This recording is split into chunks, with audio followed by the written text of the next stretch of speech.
Hello everyone, welcome back to the channel. Today we're gonna have a look at something extremely important and unique. This is a beta unit of the Pulsar X2F. This unit is one of the 500 that were distributed through the Pulsar Labs application, but remember that it does not reflect the final product. Today we're skipping the unboxing experience because there wasn't any unboxing to do since it's only a beta test. It was shipped in just like a bag. I'll leave that to any of you who decide to purchase the mouse when it finally comes out. Starting with the bottom layout, you've got the power switch on the bottom left right here. Along with that switch, we can find the settings button here at the bottom. This allows us to change all of our settings by using different button combinations. It's been fairly practical to use, very quick, although I would like to see some sort of software implementation in the final release. As you can see, the skates come pre-installed in these 4 dots and they have 4 allocated slots. These skates are actually really good and performed very well on my Cursor Ninja, which was my main pad at the time, but I've been testing them on glass as well, as you can see, and they've been doing really well so far. I would say we could put these skates on the faster end of stock skates. Now, as far as weight is concerned, my unit comes in at 43 grams, which is slightly heavier, just 1 gram heavier than what was disclosed in the beta announcement. I feel like it's a good starting point for a beta test, but this kind of mouse definitely needs to be a lower weight in the final release. I feel like this kind of weight is fine for bigger mice, for full-sized mice, as we could see, for example, in the HitScan Hyperlight, which is 39 grams. But for fingertip mice, we should be expecting, at the very most, maybe 35 grams. It could be a great advantage for this kind of shape since it's forcing a specific kind of grip on us. Now, let's talk about the build quality. This mouse is extremely solid, it feels amazing to hold, and it's honestly very sturdy for its weight. I like the choice of the carbon composite, and I think this has been one of the best uses of this material in the peripheral market so far.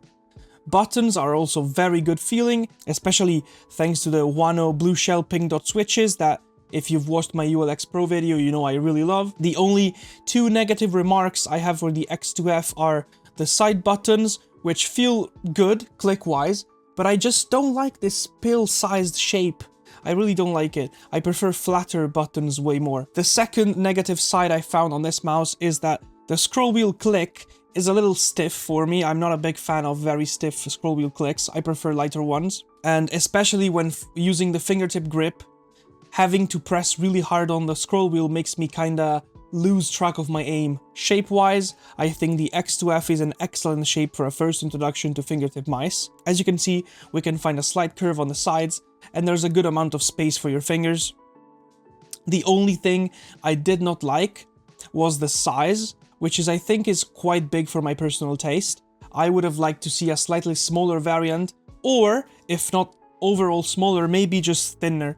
I think it's a bit wide, at least for my hand. I would like to see a size 1 and size 2 like most Pulsar releases. And the other thing that I didn't like is that the back of the mouse is quite rough and unpolished, and it sometimes kind of cuts into my hand, causing a little bit of discomfort during certain types of movements. One very interesting fact about the X2F is that Pulsar was aiming to making it completely driverless, allowing you to change all the settings effortlessly with all the button combinations mentioned before. Now here's all the settings I've been running in this last section of my testing.